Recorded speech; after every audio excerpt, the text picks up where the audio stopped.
Assalamualaikum warahmatullahi wabarakatuh.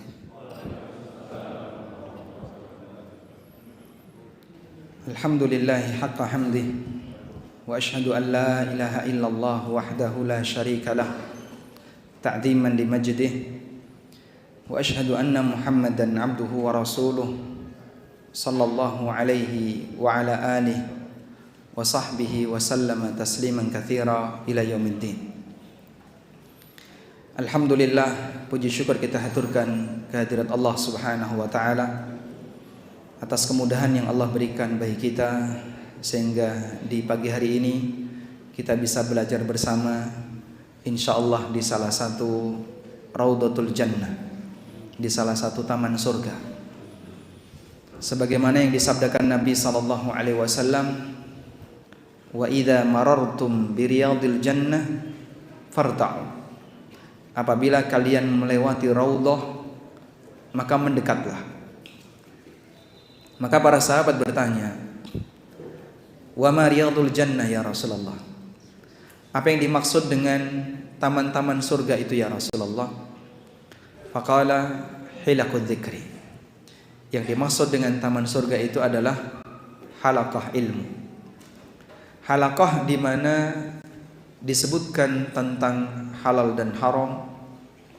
Halaqah di mana majlis itu membahas tentang masalah Al-Quran dan hadis Nabi sallallahu alaihi wasallam. Karena itu barangkali Bapak Ibu sekalian, di hari Ahad seperti ini Anda tidak piknik keluar kota atau ke tempat wisata, tapi Anda piknik ke Ngrembel Asri. Sama saja. Bukan ke tempat makannya, tapi ke masjidnya. Nggih.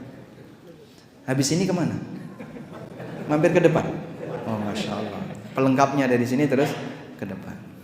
Tayyib. Salawat dan salam semoga tercurah untuk junjungan besar Nabi Agung Muhammad sallallahu alaihi wasallam. Dialah seorang hamba yang mengajar kita bagaimana cara bertawakal yang benar.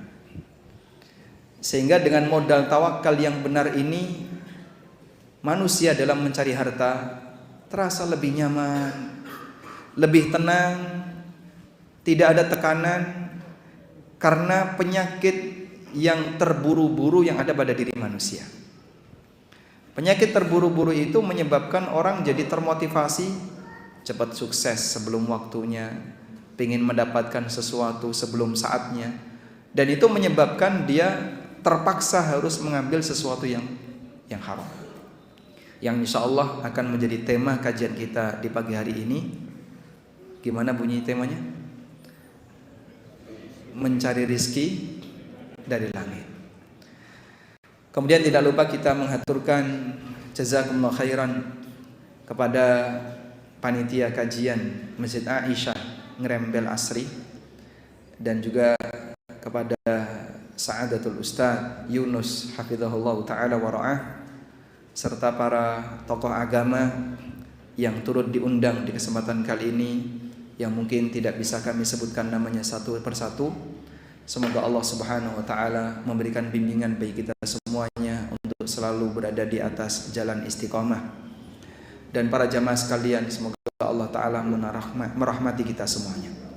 Baik, Bapak Ibu yang dimuliakan Allah, sebelumnya kita akan melihat apa sih yang dimaksud rizki yang berada di langit. Kalimat rizki yang berada di langit itu Allah tegaskan di surat Az-Zariyat ayat 22. Yang punya mushaf silakan dibuka. Surat Az-Zariyat ayat 22. Surat Az-Zariyat surat nomor berapa? Ketemu? Bawa mushaf enggak? Buka mushafnya, bukan buka HP-nya. Oh, Qur'annya ada di HP. Baik. Silahkan dibuka surat Az-Zariyat. Ayat 22, Allah Subhanahu wa taala berfirman, "Wa fis samaa'i rizqukum wa ma tu'adun." Di langit itu ada rizki kalian. Wa ma tu'adun, dan apa yang dijanjikan kepada kalian. Allah Subhanahu wa taala sebut di langit. Dan kata langit dalam bahasa Al-Qur'an itu memiliki 3 makna. Makna yang pertama, langit artinya adalah bangunan fisik langit.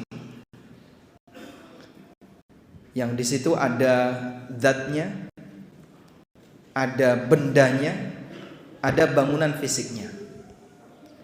Contoh ayat dalam Al-Quran yang menyebutkan bangunan fisik langit adalah firman Allah Ta'ala di surat An-Naba, wa futihatis sama'u fakanat abwaba.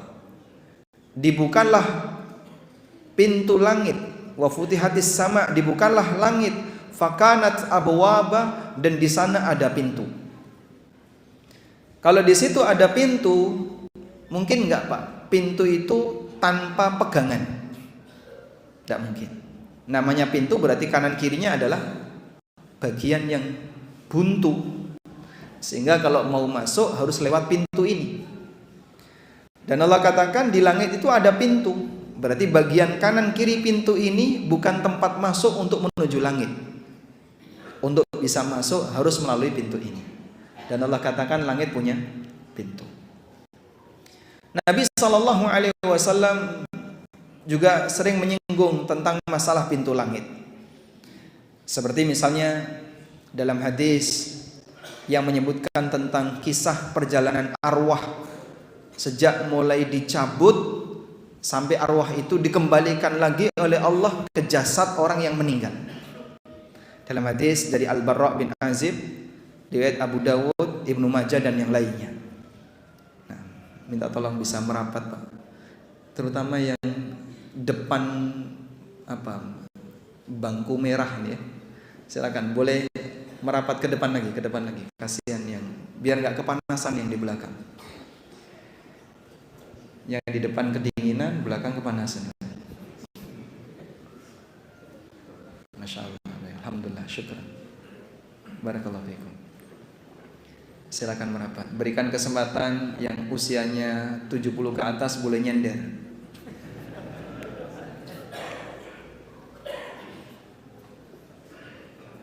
Baik, yang kira-kira pengen nyender silakan nyender. Alhamdulillah. Nabi SAW menceritakan tentang perjalanan arwah dari sejak dicabut sampai kemudian arwah itu dikembalikan lagi oleh Allah ke jasadnya. Salah satu di antara cuplikan cerita itu, apabila arwah mukmin diangkat oleh Allah Subhanahu wa taala menuju langit, fayuftahu lahu, maka malaikat yang mengiringi arwah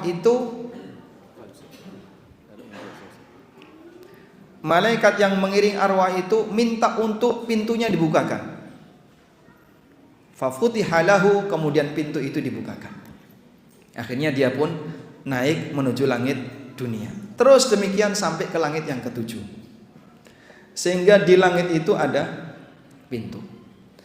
Sementara orang-orang yang kafir ketika meninggal dunia, arwahnya dinaikkan. Pada waktu mencapai langit dunia, minta untuk dibukakan. Falam yuftah lahu, akhirnya tidak dibukakan. Lalu Nabi SAW menyebutkan bahwa orang yang meninggal dalam kondisi musyrik, maka dia tidak akan dibukakan oleh Allah Subhanahu wa taala pintu langit. La tufattahu lahum abwabus sama wa la yadkhulunal jannah hatta yalijal jamalu fi sammil khiyat. Tidak akan dibukakan untuknya pintu-pintu langit, dan mereka tidak boleh masuk surga sampai ada onta yang masuk ke lubang jarum. Artinya permisalan yang mustahil. Sehingga orang yang mati dalam kondisi tidak membawa iman, arwahnya tidak diizinkan untuk naik ke langit dunia. Baik, ini makna langit yang pertama. Apa tadi artinya? Bangunan langit yang ada fisiknya, ada pintunya. Makna langit yang kedua artinya arah atas. Atas. Allah Subhanahu wa taala berfirman, "Aamintum man fis sama." Apakah kalian merasa aman dengan zat yang berada di atas? Sehingga Allah sebut arah atas di situ dengan kata as-sama.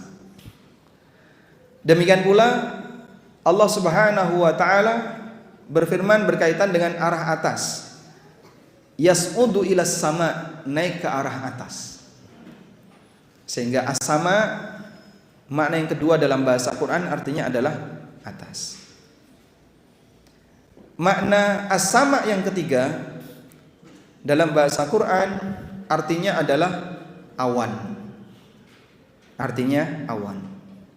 Sebagaimana firman Allah Subhanahu wa taala, anzala minas samaa'i ma'an fasalat awdiyatum biqadariha.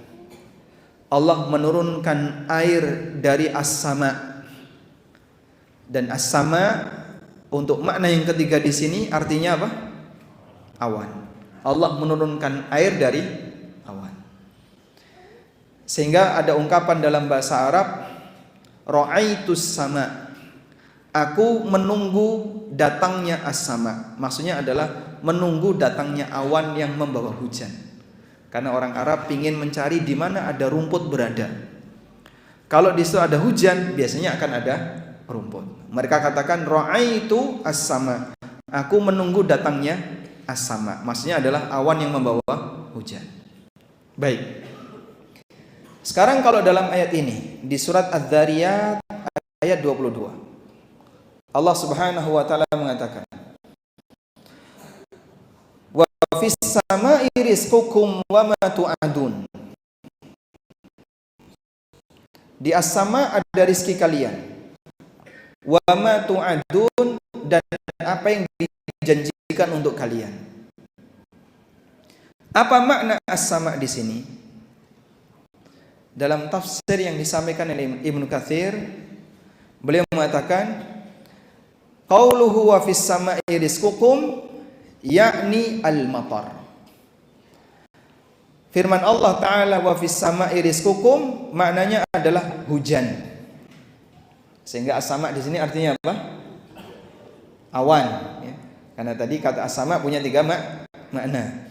Yang ketiga adalah artinya awan. Sehingga arti wa fis samaa'i rizqukum artinya adalah di awan itu ada rizki kalian. Maksudnya adalah hujan.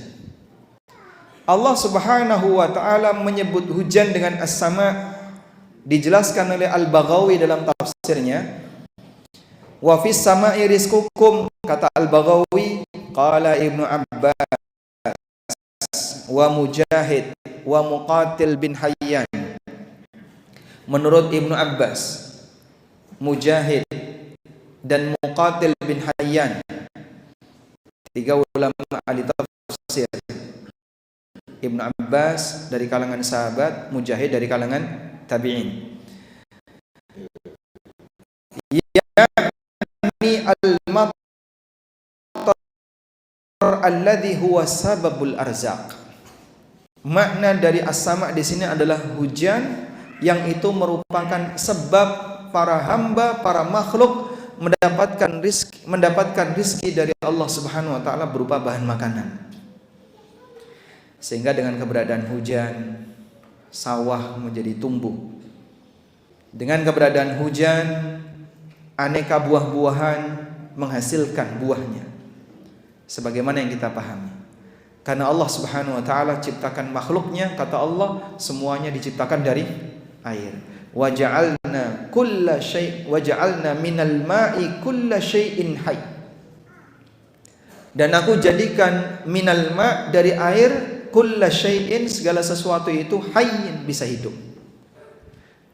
Sehingga makhluk bisa hidup karena Allah Subhanahu wa taala turunkan hujan. Maka hujan dengan sifat seperti ini disebut oleh Allah Ta'ala di surat Adz-Dzariyat ayat 22 sebagai rizki untuk kalian. Wa fis samaa'i rizqukum wa ma tu'adun. Dan di langit di situ ada rizki kalian dan apa yang dijanjikan untuk kalian. Tayyib. Terus apa kaitannya dengan kalimat wa ma tu'adun dan apa yang dijanjikan untuk kalian? Apakah di awan itu ada sesuatu yang dijanjikan untuk kita? padahal awan itu bisa hilang.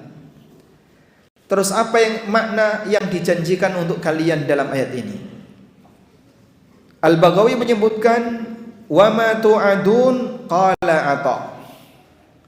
Wa ma tu'adun, beliau mengutip keterangan Atha bin Abi Rabah. Atha bin Abi Rabah ini ahli tafsir yang tinggal di Mekah. Jadi ulama tafsir di kalangan tabi'in itu terbagi di beberapa tempat tergantung siapa gurunya. Atha tinggal di Mekah dan beliau berguru kepada Ibnu Abbas. Kalau Alqamah itu ahli tafsir Kufah dan beliau berguru kepada sahabat Abdullah bin Mas'ud. Dan ada beberapa ulama yang lain seperti Qatadah itu berguru kepada Ibnu Mas'ud dan berguru kepada Anas. Beliau adalah ulama Basrah, ahli tafsir di kalangan tabi'in. Mereka terpetakan di tempat-tempat tertentu tergantung gurunya di kalangan para sahabat. Baik. Qala Atha, kata Atha, minat thawabi wal iqab. Yang dimaksud apa yang dijanjikan untuk kalian adalah balasan berupa pahala dan hukuman yang diberikan kepada hamba kelak di yaumil akhir. Sehingga as-sama di sini artinya adalah arah atas.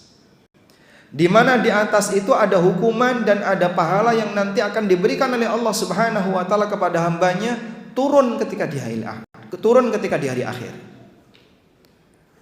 Wa qala Mujahid, dan kata Mujahid bin Jabr, muridnya Ibnu Abbas, wa ma tu'adun ay minal khairi wasyarri. Yang dimaksud apa yang dijanjikan kepada kalian adalah semua kebaikan dan keburukan yang termaktub dalam catatan takdir. Di mana itu? Di Lauhul Mahfuz. Tidak ada satupun yang tahu kecuali Allah Subhanahu wa taala, sebab Dia zat yang ilmunya sempurna. Dan ada banyak ilmu Allah yang tidak Allah sebutkan kepada hambanya, yang tidak Allah bocorkan kepada hambanya. Karena Allah Maha Esa zatnya, Maha Esa kuasanya, dan Allah juga Maha Esa ilmunya. Makanya kalau sampai ada orang yang punya keyakinan si A ini punya ilmu gaib, itu sama dengan menduakan si A dengan Allah dalam masalah keesaan keilmuan. Sebab bagian dari keesaan Allah adalah esa dalam mengetahui hal yang gaib. Allah Subhanahu wa taala berfirman, alimul ghaibi fala yudhiru ala ghaibihi ahada illa man irtada mir rasulin. Dialah zat yang mengetahui hal yang gaib, dan Allah tidak pernah membocorkan hal yang gaib itu kepada siapapun. Sehingga tidak ada makhluk yang diberitahu hal yang gaib illa man irtada mir rasulin, kecuali Rasul yang diridhai oleh Allah. Sehingga yang dikasih ilmu gaib itu orang yang dapat wahyu. Makanya dalam Islam kita dilarang untuk memiliki keyakinan ada manusia yang tahu hal yang gaib. Karena keyakinan ini pasti menyimpang dari banyak sisi. Pertama, dia menyimpang karena menganggap bahwasanya ada orang yang memiliki hal yang gaib, menyamakan dia sebagaimana Rasul yang dapat wahyu. Dan itu mustahil. Tidak ada nabi setelah Nabi Muhammad sallallahu alaihi wasallam. Atau yang lebih parah lagi adalah punya keyakinan bahwa orang ini punya kemampuan ilmu gaib sebagaimana yang dimiliki oleh Allah. Waliyadzubillah. Kalau sampai demikian, maka dia telah keluar dari Islam. Karena dia termasuk orang musyrikin yang menduakan Allah dalam masalah mengetahui hal yang gaib. Karena itu Allah tegaskan dalam Al-Quran, qul la ya'lamu man fis samawati wal ardil ghaiba illallah.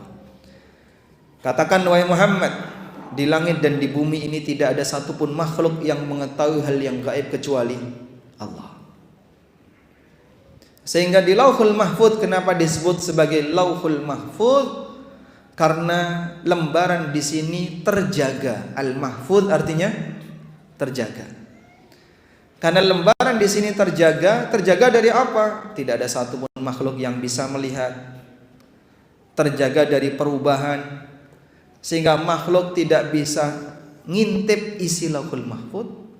Makhluk juga tidak bisa mengubah isi Lauhul Mahfuz. Allah tetapkan itu untuk terjadi sampai yaumil akhir. Nah, itu disebut oleh Mujahid, itulah yang dimaksud wa ma tu'adun, apa yang dijanjikan kepada kalian wahai para hamba Allah yang tersimpan di atas, yaitu di arah as-sama. Wa qala ad-Dhahhak, dan kata ad-Dhahhak, dia juga ulama tabi'in, ahli tafsir. Wa ma tu'aduna minal jannati wan nar thumma aqsama bi nafsihi. Dan yang dimaksud dengan apa yang dijanjikan adalah apa yang dijanjikan untuk kalian berupa surga dan neraka, di mana itu nanti akan didatangkan kepada manusia dan sekarang masih tersimpan beritanya di langit. Surga telah ada, neraka telah ada, tapi itu dibuat gaib, tidak ada satupun yang tahu kecuali mereka yang diizinkan oleh Allah untuk melihatnya. Contohnya siapa? Rasulullah SAW. Beliau pernah melihat surga, bahkan masuk ke dalam surga. Lalu beliau mengatakan, fatanawaltu ungkudan, aku pun menyentuh ungkud. Satu ungkud itu satu dompol buah-buahan. Kalau satu tangkai itu namanya apa? Sak dompol ya. Fanawaltu ungkudan, maka saya menyentuh satu dompol, satu tangkai buah-buahan. Kata Nabi SAW, andaikan boleh aku ambil, saya mau membawanya dan mau tak kasihkan kepada kalian. Andaikan kalian makan satu buahnya saja, maka dunia seisinya ini gak ada rasanya. Subhanallah. Karena yang namanya surga itu tidak bisa dibandingkan dengan apapun. Tayyib. Dan itu dirahasiakan oleh Allah Subhanahu wa ta'ala. Manusia akan bisa mendapatkan itu ketika sudah datang hari pembalasan. Nah, jamaah di belakang Allah Subhanahu wa ta'ala, dari ayat ini kita diajarkan oleh Allah Subhanahu wa ta'ala sikap tawakal, bahwa rizki kalian Allah Subhanahu wa ta'ala yang ngatur. Dan salah satu di antara cara Allah mengatur rizki adalah Allah turunkan hujan kepada hambanya sesuai dengan apa yang dia kehendaki. Ada daerah tertentu dapat hujan banyak, ada daerah yang lain nggak dikasih hujan. Ada masa di mana hujan itu sering turun, ya, sehingga perusahaan-perusahaan yang pingin selalu kering itu sampai harus tiarap gara-gara tiap hari turun hujan. Sebaliknya ada satu wilayah tertentu atau masa tertentu hujan sering turun atau hujan jarang turun sesuai yang apa yang dikehendaki oleh Allah Subhanahu wa ta'ala. Sehingga di sini mengajarkan kepada kita dalam urusan rizki bertawakallah kepada Allah, karena Allah Subhanahu wa ta'ala yang ngatur rizki kita. Baik, mungkin bagian ini sudah sering kita dengarkan, sehingga dalam masalah bahwasanya rizki itu adalah Allah yang ngatur, alhamdulillah hampir semua mukmin mengimaninya. Cuman yang berat adalah dari sisi praktek, sehingga pelanggaran seperti ini masih cukup banyak dan cukup sering terjadi di masyarakat. Sebabnya apa, Pak? Karena mereka diliputi rasa takut berkaitan dengan masalah rezeki. Kita akan belajar bagian ini dulu, baru bicara masalah tawakal. Bapak Ibu yang dimakan Allah Subhanahu wa ta'ala, Islam mengajarkan kita tawakal, tapi setan mengajarkan kita takut. Lawannya tawakal. Islam mengajarkan kita untuk bertawakal kepada Allah, tapi godaan setan mengajarkan kita untuk takut terhadap masa depan, takut tentang masalah rizki, takut tentang kondisi kita dan seterusnya, terutama kondisi kehidupan. Dan manusia kalau sudah dalam posisi takut, gampang bagi setan untuk menggoda dia melakukan perbuatan penyimpangan. Allah Subhanahu wa ta'ala berfirman, Asy-syaitanu ya'idukumul faqra wa ya'murukum bil fahsya. Setan itu menjanjikan kalian dengan al-faqra, kefakiran. Wa ya'murukum bil fahsya, dan nyuruh kalian untuk berbuat kekejian. Apa maksudnya setan menjanjikan kefakiran? Al-faqru secara bahasa artinya adalah al-hajah. Al-faqru secara bahasa artinya apa? Al-hajah. Hajah itu apa sih Pak? Butuh. Maka orang disebut fakir ketika dia selalu merasa butuh, rano lerene iku wong fakir, Pak. Gajine wis gede, sebulan bisa sampai 30 juta. Tapi masih senang dengan uang orang lain, senang dengan harta orang lain. Berarti hakikatnya orang ini Pak, fakir. Ada nggak Pak orang kayak gitu Pak? Banyak. Bisa jadi ada orang yang fasilitas hidupnya Masya Allah, rumah ada di mana-mana, mobil, beli mobil kayak beli kacang. Begitu mudahnya fasilitas hidup yang dia punya. Bahkan kadang dia punya apartemen, punya hotel, punya villa, Masya Allah. Tapi masih doyan harta orang lain. Maka orang ini kaya fisik tapi miskin batin. Dan hakikatnya dialah orang fakir yang sejatinya. Maka Nabi SAW mengatakan lawan fakir itu apa Pak? Lawan fakir apa? Al-ghina. Fakir itu orangnya, ghani lawannya. Orang yang fakir bahasa Arabnya al-fakir. Orang yang tidak fakir lawan dari fakir bahasa Arabnya al-ghani. Al-faqru itu perbuatannya, artinya butuh. Sedangkan yang lawannya berarti al-ghina. Dan Nabi SAW berdoa kepada Allah, Allahumma inni as'alukal huda wat tuqa wal afafa wal ghina. Ya Allah, aku minta kepadamu petunjuk, ketakwaan, al-afaf, bisa menjaga kehormatan, wal ghina, dan ghina. Yang dimaksud ghina di sini adalah lawan dari fakir. Terus lawan dari fakir yang sejatinya bagaimana? Orang yang kaya batinnya. Sehingga Nabi SAW mengatakan al-ghina ghina nafs. Hakikat dari kaya yang sebenarnya adalah kaya jiwanya. Sehingga bisa jadi ada orang yang hartanya sedikit, tapi dia selalu merasa cukup, merasa puas. Hati orang ini lebih kaya daripada materi yang ada di tangannya. Dan jiwa yang kaya gak bakalan mungkin Pak dia ngambil milik orang, itu gak bakalan. Dia merasa apa yang sudah dia dapatkan itu lebih dari cukup, sehingga dia tidak mengambil apa yang bukan haknya. Dia tidak akan mengambil apa yang bukan miliknya. Jangankan mengambil, ingin saja kadang tidak.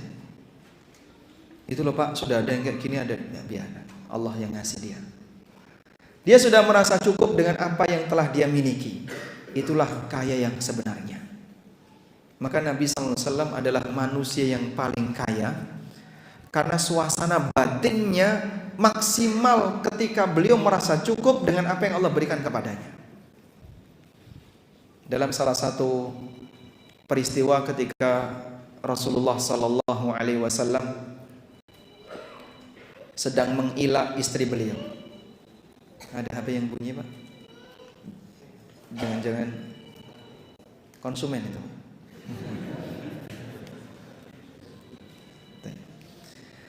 Dalam salah satu kesempatan ketika Nabi SAW sedang mengilak istri beliau. Ilak itu apa Pak? Ada yang punya HP itu?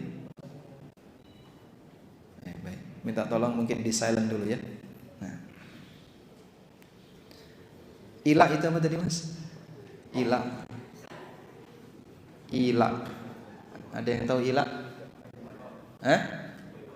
Boykot. Gimana? Penyakit itu ilah. Lilladzina yu'luna azwajahum, bagi orang-orang yang mengilah istrinya. Tarabbusu arba'ati ashur, maka dia boleh memberikan waktu tunda sampai maksimal 4 bulan. Apa ila ini? Bersumpah untuk tidak mendekati istri. Baik, masih banyak yang belum dapat tempat. Minta maaf Pak, ini bisa merapat lagi boleh? Yang sebelah kanan ya. Boleh ngelangkai tembok merah itu, insyaallah.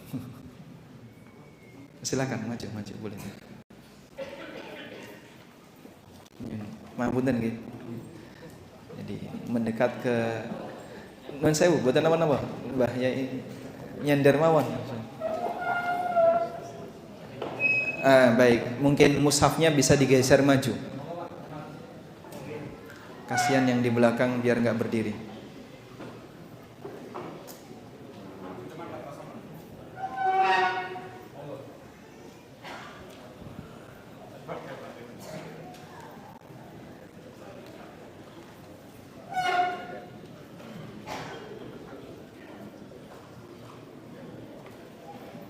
Masya Allah.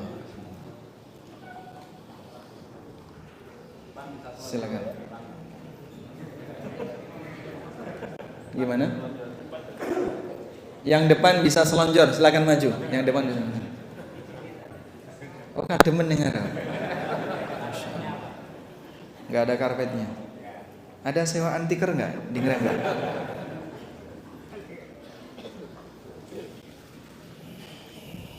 Sudah? Nah,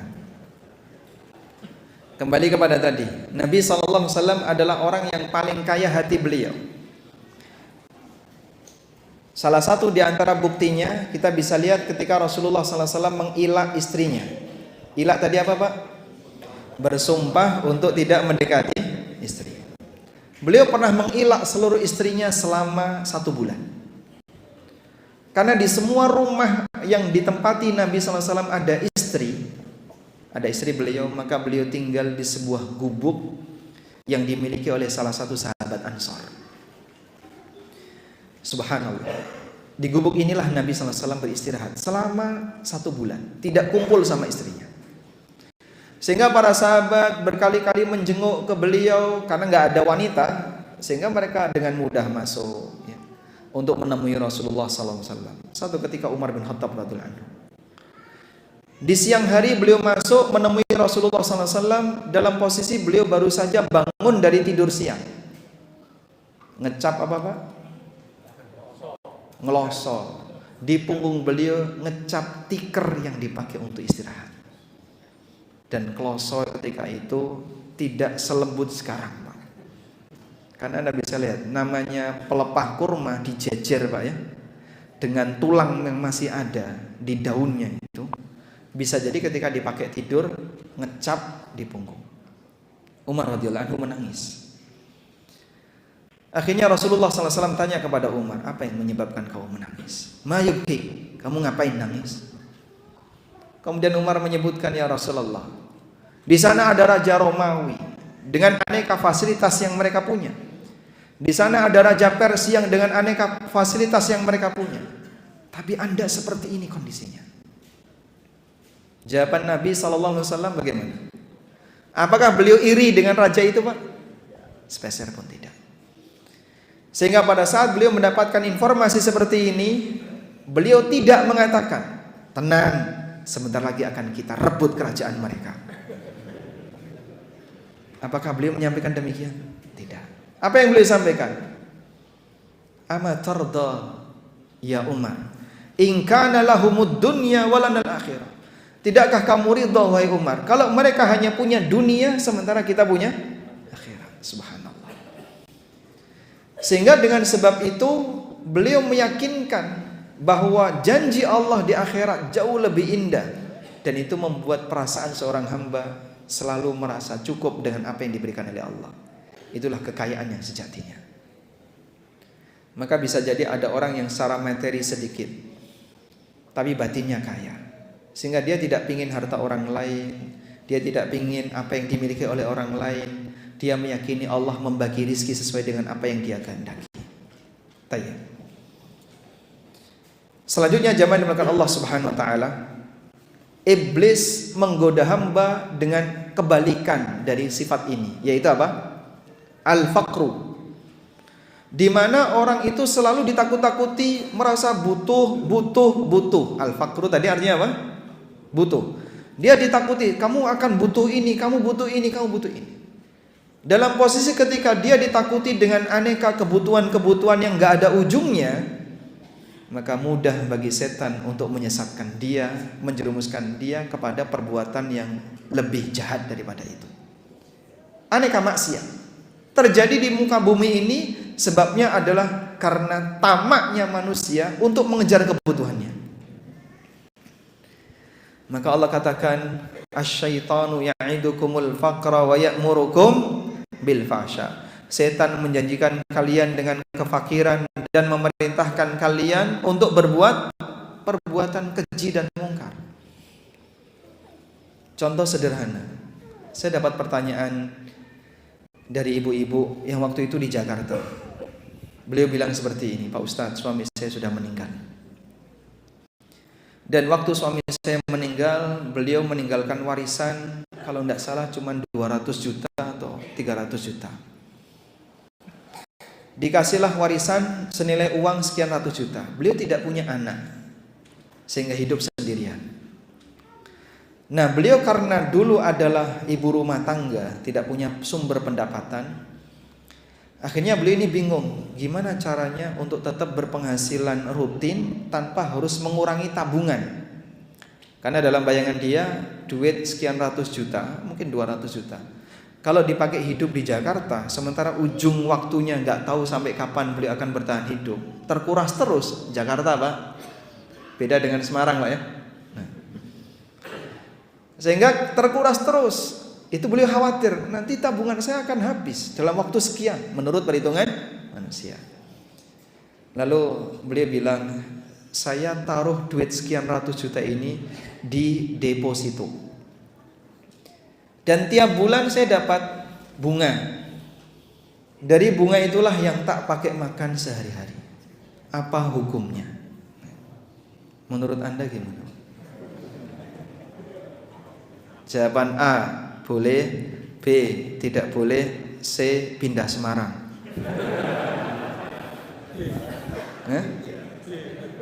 Gimana? D apa Pak? Hibah. Masya Allah. Yang cari suami, D cari suami. 70 tahun gimana? Ora sida ya. Enggak konsisten itu ya. Baik. Jadi kalau kayak gini jawabannya gimana Pak? Sehingga saat beliau tanya, itu dalam posisi saya tidak punya sumber pendapatan apapun, tidak ada anak, tidak ada orang yang menafkahi beliau, hanya tabungan itu andalannya, dan itu ditaruh di deposito, lalu beliau dapat nafkah harian dari bunga deposito. Boleh atau tidak? Ya, namanya pertanyaan hukum, kita sampaikan dulu. Secara standar hukum, ini perbuatan yang tidak boleh. Sehingga kita tidak boleh secara sengaja naruh duit kita di tempat yang haram, kemudian dari pendapatan yang haram itu yang kita gunakan untuk kebutuhan kita sehari-hari. Tidak boleh. Saya sampaikan ini tidak boleh. Ya, meskipun dengan pertimbangan beliau tidak punya sumber penghasilan, tidak ada anak yang menafkahi beliau dan seterusnya, tapi tetap ini tidak boleh. Kemudian kita kasih solusi. Mungkin solusinya duit itu bisa diinvestasikan ke unit usaha yang halal, dan nanti Anda berhak dapat bagi hasil. Baik. Tapi ini salah satu di antara contoh. Karena beliau itu paham, riba itu tidak boleh, beliau paham. Dan beliau sudah ikut kajian lama, sudah kenal dengan yang namanya halal haram dalam berdagang, kenal apa itu riba, deposito bunganya itu haram, dia kenal, dia tahu bagian itu, beliau kenal. Tapi beliau ingin minta pertimbangan, apakah dengan saya tidak punya sumber nafkah itu bisa jadi salah satu solusi? Maka haram bukan solusi dalam hal ini. Baik. Ketakutan itulah yang membuat orang kadang membuat dia melakukan hal yang dilarang. Berawal dari ketakutan-ketakutan itu, akhirnya dia bertahan pada sesuatu yang haram. Dan masih banyak lagi contoh yang lain. Mas, hari gini belum punya rumah, sampai nek nunggu tabungan mas, antara tabunganmu karo kenaikan tanah niku banter ndi, Pak? Lebih cepat mana? Kenaikan tanah. Kowe nek mau ngandalno tabungan sampai tuwek durung mesti iso tuku tanah. Nek gak ngandalno warisan. Setelah ditentek ya. Nabung juga ya ora nambah-nambah. Sampai kadang ada orang yang berpikiran, iya kapan saya bisa punya rumah? Kalau nggak KPR, disentil sama setan, diweden-wedeni kowe ora iso duwe omah, kancamu deloken gawe wis duwe omah, itu KPR. Sudah nggak ada solusi yang lain kecuali KPR, KFR. Kecuali pakai jalur ini. Akhirnya dia pun menempuh jalur seperti itu. Dan rata-rata pertimbangannya karena masalah takut. Orang kerja di bidang yang haram. Setelah dia tahu dengan aneka kajian-kajian seputar masalah haramnya riba, haramnya harta-harta yang bermasalah dan seterusnya, sebenarnya perang batin itu terjadi. Terus gimana ya? Anak istri saya nanti gimana? Saya nanti daftar pekerjaan di mana? Usia sudah 40 tahun, 50 tahun, resign mau daftar kemana? Kalau 70 tahun resign kan ke Pati Jompo bisa kan ya? Ya, kalau kemudian di usia 60 tahun, 50 tahun resign dari pekerjaan sebelum dia pensiun, bingung dia, gimana? Akhirnya rasa takut menghantui dirinya. Asyaitan ya'idukumul faqra. Di saat dia mengalami ketakutan seperti itu, wa ya'murukum bil fahsya. Dia perintahkan orang untuk berbuat maksiat, tinggal belok dikit maksiat dia. Karena itu ada sebuah keterangan yang disampaikan oleh Hasan Al-Basri rahimahullahu ta'ala berkaitan dengan masalah tawakal untuk urusan rizki. Beliau rahimahullah pernah mengatakan, qara'tu fi tis'ina mawdi'an minal Qur'an annallaha qaddara al-arzaq wa dhaminaha li khalqi.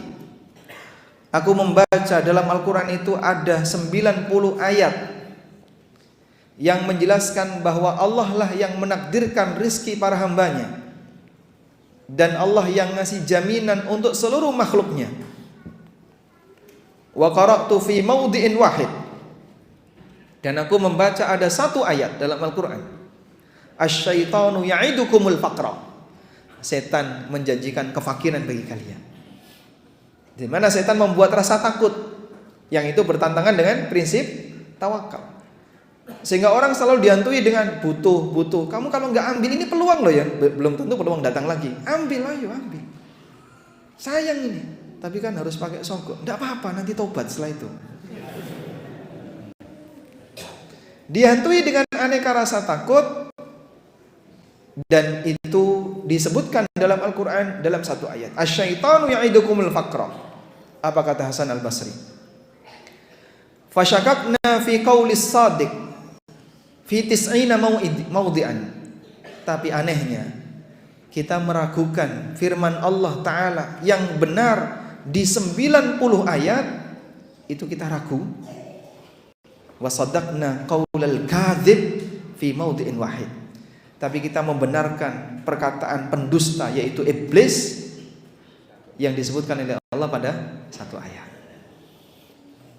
Dan itulah realita yang terjadi pada manusia. Sehingga bukan masalah kekuatan prinsip. Al-Quran sudah ngasih kekuatan prinsip berkali-kali. Allah yang ngasih rizki, Allah yang mengatur rizki kamu, Allah yang menjamin rizkimu, Allah yang menakdirkan rizkimu di banyak ayat. Kata Hasan Al-Basri ada 90 maudhi', 90 tempat, 90 ayat. Berkali-kali prinsip itu ditekankan. Tapi kita ragu bagian ini. Sehingga karena posisi kita ragu, jadinya begitu nyari harta, nyari rezeki, kayaknya nggak yakin dengan prinsip tawakal. Masih ada peluang tuh nyerempet-nyerempet, diambil. Padahal itu haram. Tapi Pak sayang ya kalau nggak diambil, nanti kalau saya nggak dapat itu, gimana Pak? Saya nggak ngasih anak istri saya. Asyaitanu ya'idukumul faqr. Dan itu terjadi pada semua peluang maksiat yang ada di tengah hamba, terutama kaitannya dengan masalah harta dan kehormatan. Nyun sewu ya. Sebenarnya remaja kita, baik putra maupun putri, mereka itu kan sudah bersinggungan lawan jenis sejak lama. Interaksi itulah membuat jatuh cinta di masa sekarang jadi cepat, Pak. Terutama adanya medsos. Sehingga ketika ada medsos, kadang nggak kenal lewat IG, kenal lewat Facebook, gitu ya, Pak ya. Akhirnya generasi sekarang Gen Z ya. Generasi Gen Z atau generasi milenium dan teman-teman yang mereka di usia SMP SMA lebih cepat jatuh cinta dibandingkan orang dulu. Akhirnya mereka punya pacar, punya pasangan gelap. Dan kalau mereka imannya masih bertahan dengan baik, alhamdulillah nggak sampai terjadi perzinahan. Tapi kalau sudah goyang, Pak, di kota yang di situ dominan pesantren, ternyata laporan yang hamil ketika SMA di luar nikah banyak. Di salah satu kota Jawa Tengah kan ya. Dan kota itu dianggap kota banyak pesantren. Ternyata pengadilan agama dikejutkan. Ada gugatan pengajuan agar syarat untuk nikah usianya diperpendek. Sekarang kan syarat nikah berapa? 18. Nah, dia hamil usia 16. Orang tuanya bingung, ini mau saya nikahkan putri saya ini untuk nutupi hamilnya ini, biar segera ada suaminya. Kan biasanya kayak gitu ya. Sehingga banyak terjadi MBA ya. Married by accident. Nikah setelah kecelakaan. Begitu tabrakan penyok, nah itu dinikahkan. Nah, ini mobil tabrakan kan penyoknya melbu kan. Ketika dia hamil, dia dinikahkan. Itu di usia 16 tahun sudah hamil. Akhirnya diajukan ke pengadilan agama. Bisa nggak putri saya dinikahkan? Belum memenuhi syarat. 18 tahun usia minimal. Banyak yang mengajukan kayak gitu. Mereka terkejut. Di kota yang banyak pesantrennya, kayak gini suasananya. Bayangin kalau itu berada di kota yang mungkin pendidikan agamanya masih rendah. Mungkin kasusnya lebih banyak lagi. Akhirnya solusi yang mereka lakukan ya bentuk pembantaian bayi-bayi yang sudah tercipta dalam rahim sebelum mereka diberi kesempatan untuk hidup. Aborsi, Pak. Sebabnya baik. Jadi mereka kenapa nggak berani nikah sebelum melakukan hubungan badan? Karena diliputi dengan rasa takut. Sing lanang wedi, aku mungkin rabi. Wah, ra iso ngragati. Ra iso golekno nafkah, arep nyambut gawe apa? Iki nanti kebebanan istri, kebebanan anak, wedi tidak bisa menafkahi. Ditakut-takuti oleh setan. Awas loh ya, kalau kamu nikah, nanti kamu nggak bisa nafkahi istrimu, kamu nggak bisa nafkahi keluargamu. Ketakutan dia muncul dalam dirinya. Sing wedok ya wedi, Pak. Diwedeni setan. Kowe nek rabi, belum mesti suamimu bisa membahagiakan kamu sebagaimana bapakmu. Belum lagi nanti kalau kamu punya anak, masa depanmu terancam. Kau tidak bisa menyelesaikan sekolahmu, sehingga kamu tidak bisa kuliah, tidak bisa ini, tidak bisa ini. Sing wedok wedi. Wis kadung tresno. Wedi nikah kadung tresno, ya'murukum bil fahsya, tinggal belok kiri zina. Betapa mudahnya orang itu disesatkan oleh setan untuk berbuat haram dengan godaan rasa takut. Maka dalam posisi ketika manusia selalu dihantui dengan rasa takut, akhirnya mereka penuh dengan ketakutan, sementara mereka merasa butuh. Di saat itulah mereka mengambil yang haram. Masya Allah. Maka jamaah dimuliakan Allah Subhanahu Wa Taala, Hasan Al Basri memberikan pesan semacam ini. Allah mengajarkan kita tentang prinsip tawakal dan keyakinan bahwa rizki ini telah dijamin di 90 ayat. Sementara gangguan setan terhadap masalah rasa takut hanya disebutkan dalam satu ayat. Kita ragu yang 90 dan kita lebih percaya yang satu. Itukah keadilan? Tapi itulah kondisi batin manusia. Karena itu jamaah dimulakan Allah Subhanahu wa taala, para ulama mereka adalah bintang dan panutan dalam masalah tawakal. Sehingga dalam hal tawakal mereka selalu memiliki prinsip bahwa orang yang tawakal tidak mungkin mengambil sesuatu yang haram. Orang yang tawakal dia selalu merasa Allah yang mengawasi, Allah yang mengawasi dan Allah yang akan memberi kecukupannya. Sehingga dia tidak akan mengambil sesuatu yang haram. Ada satu kisah yang ini menjadi salah satu di antara bukti bahwa Allah menjaga harta dan keturunan seorang hamba, karena saat nyari rizki dia adalah orang yang saleh. Seperti yang Allah sebutkan di surat Al-Kahfi, Nabi Musa bersama dengan Khidir melakukan perjalanan melewati sebuah kampung. Yang terjadi apa?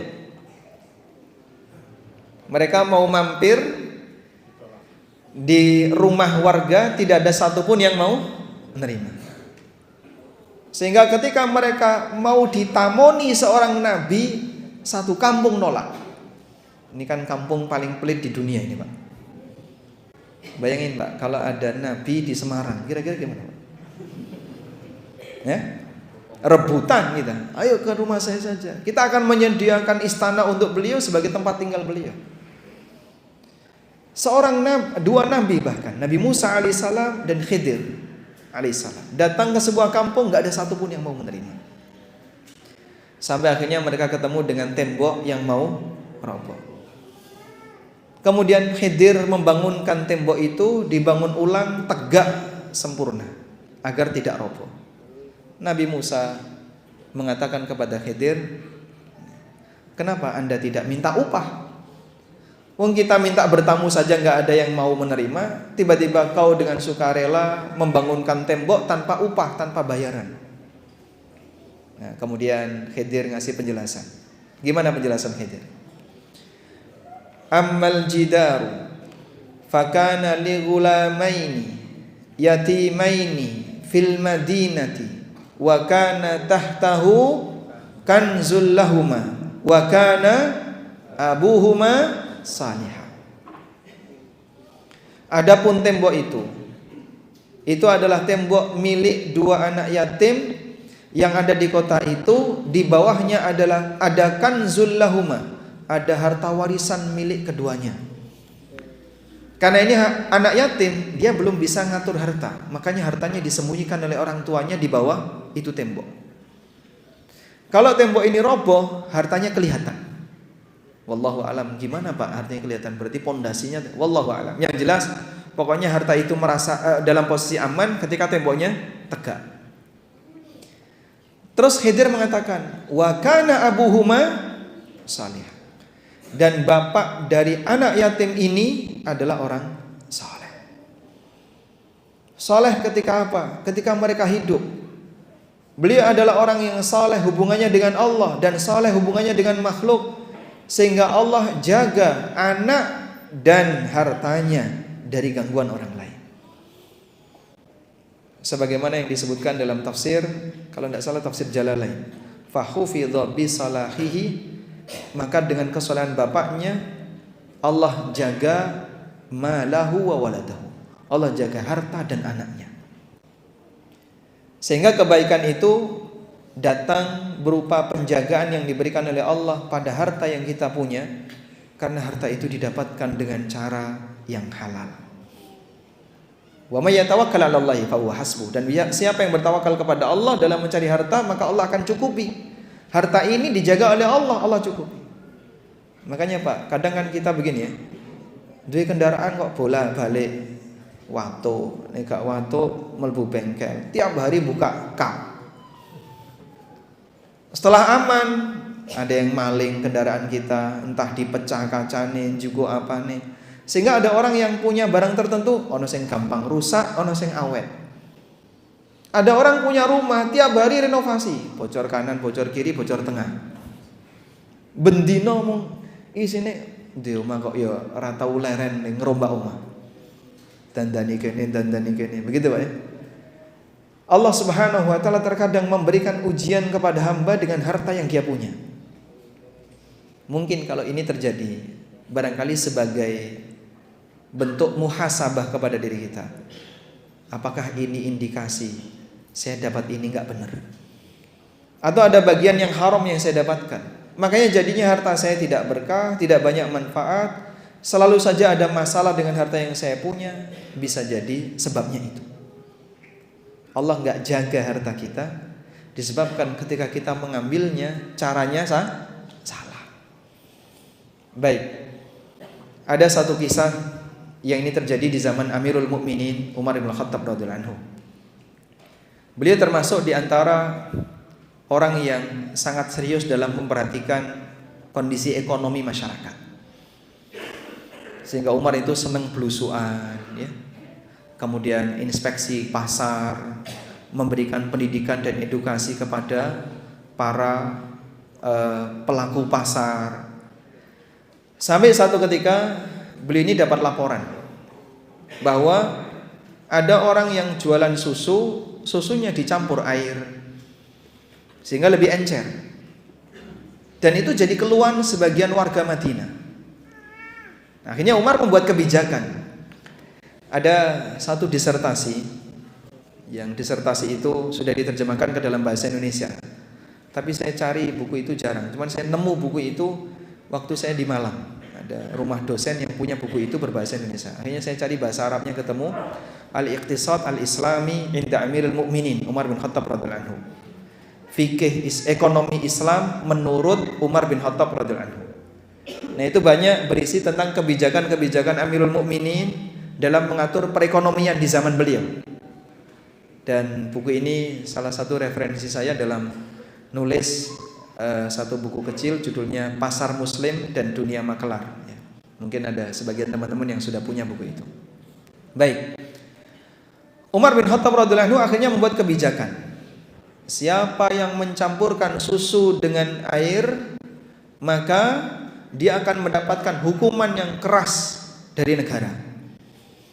Beliau ngutus para wakil-wakilnya untuk mengumumkan ini di pasar-pasar sekitar Madinah. Nah, suatu malam Umar bin Khattab radhiyallahu anhu melakukan belusuan bersama pembantu beliau yang bernama Aslam. Akhirnya di malam itu beliau istirahat, nyender di sebuah tembok sambil duduk bersama Aslam. Tiba-tiba terdengar obrolan dua wanita, yang satu ibunya, yang satu anaknya. Si wanita ini mengatakan kepada anaknya, "Wahai putriku, campuri susu itu dengan air, biar untung kita banyak." Kemudian putrinya mengatakan, "Ya Ummah, wahai ibu, apakah anda belum mendengar azmatu Umar, aturan baru dari Amirul Mukminin Umar, yang baru saja diumumkan oleh para pejabat-pejabat Umar?" Apa azmatu Umar? Apa aturan dari Umar? Siapa yang mencampurkan susu dengan air akan mendapatkan hukuman yang keras dari negara. Terus ibunya bilang, "Loh kan Umar gak ada di sini. Umar gak dengar obrolan kita. Pembantu Umar juga gak dengar obrolan kita. Udah campuri saja." Kemudian si wanita ini mengatakan, "Wahai ibuku, Umar gak dengar, pembantu Umar juga gak dengar, tapi Rabbul Umar dengar. Tuhannya Umar dengar. Saya enggak mau." Kemudian Umar mendengar itu langsung kaget.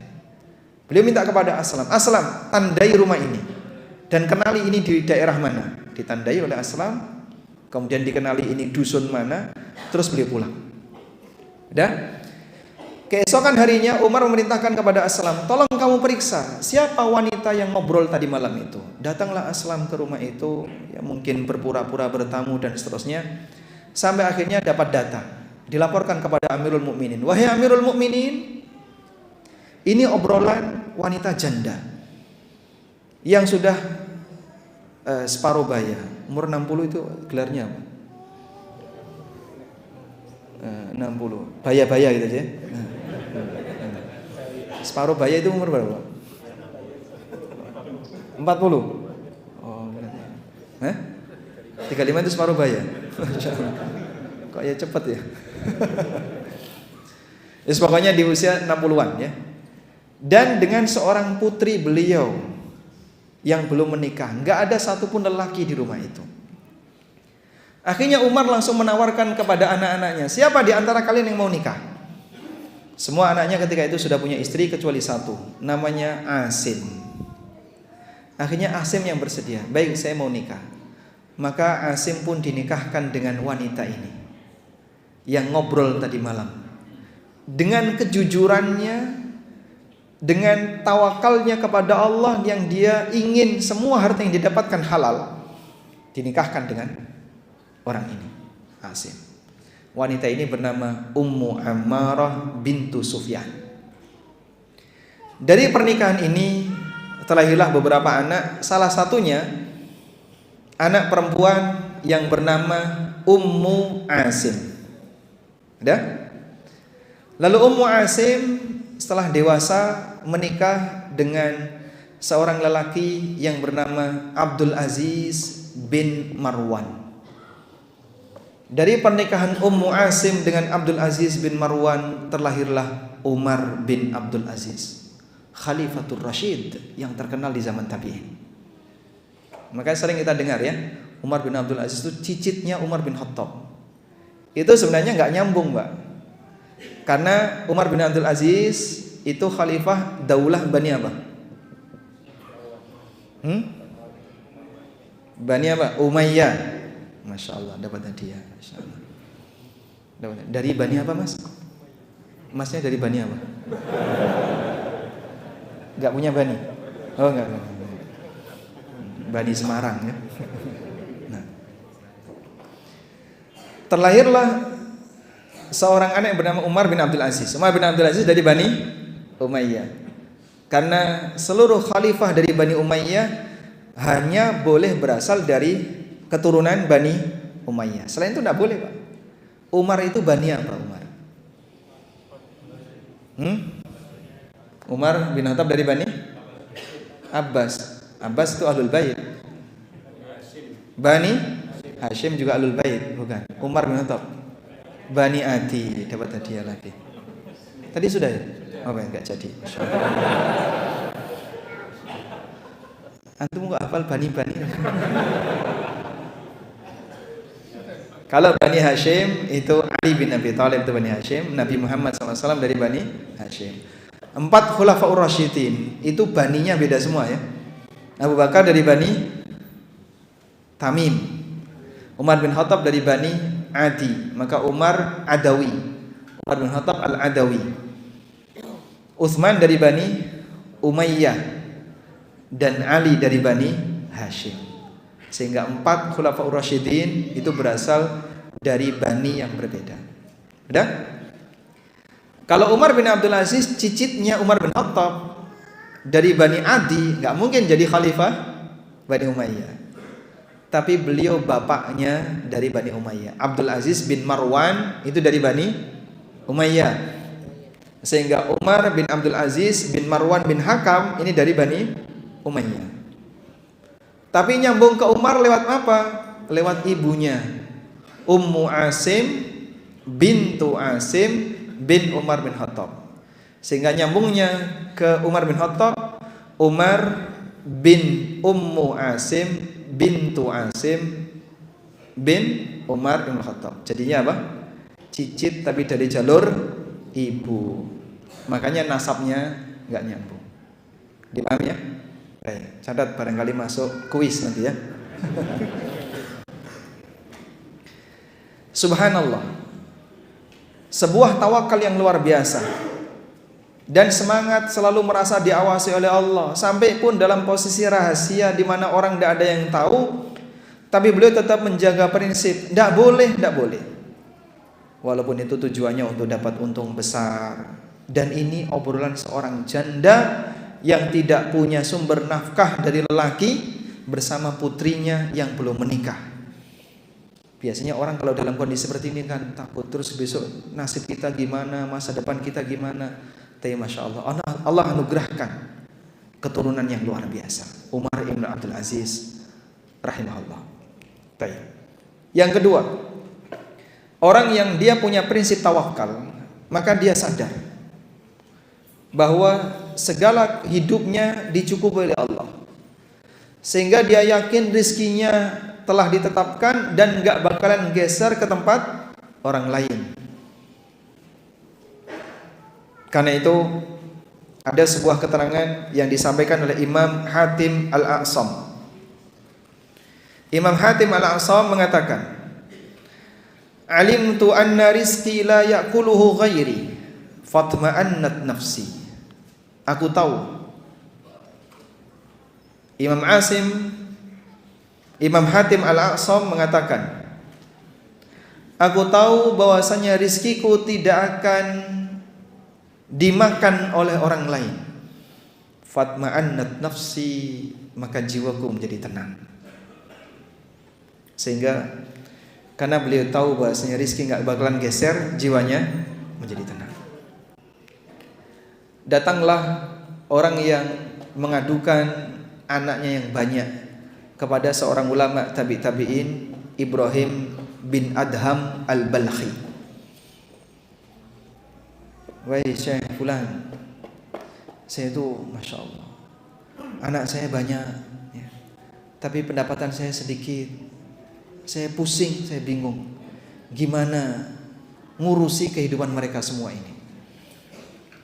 Lalu Ibrahim bin Adham menyampaikan kepada orang ini, gini saja, cari anakmu yang rizkinya tidak ditanggung oleh Allah, bawa ke sini. Ya orang nemu Pak. Namanya rizki, semua yang muncul di muka bumi ini, siapa yang nanggung? Allah Subhanahu wa ta'ala. Sehingga orang itu terdiam, nggak ada fasakata.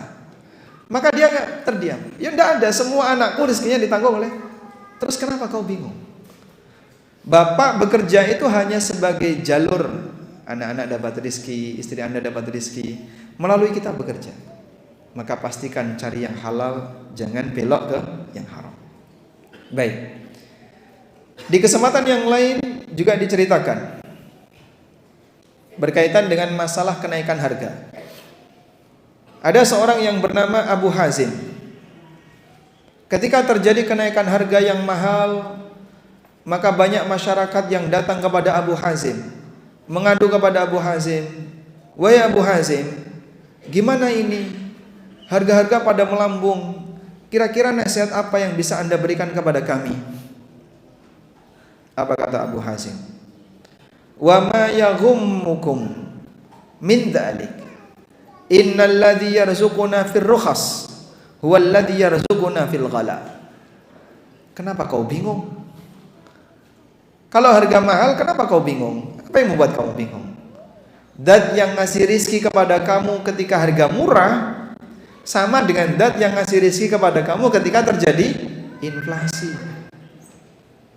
Sehingga apakah ganti Tuhan gara-gara inflasi Pak? Tidak. Yang ngasih rizki sama atau beda? Sama. Kenapa kamu bingung? Subhanallah. Nasihat-nasihat seperti ini Pak, banyak ulama menyampaikan. Dan itu kalau sering kita baca, membuat kita jadi semakin yakin. Masya Allah. Kayak gini mungkin kita sering gagal paham, tapi mereka ngasih prinsip yang luar biasa. Meskipun berkali-kali kadang kita perlu mengulang itu agar kita jadi semakin yakin. Ingat loh Pak, rizkimu ditanggung oleh Allah, rizkimu Allah yang jamin dan seterusnya.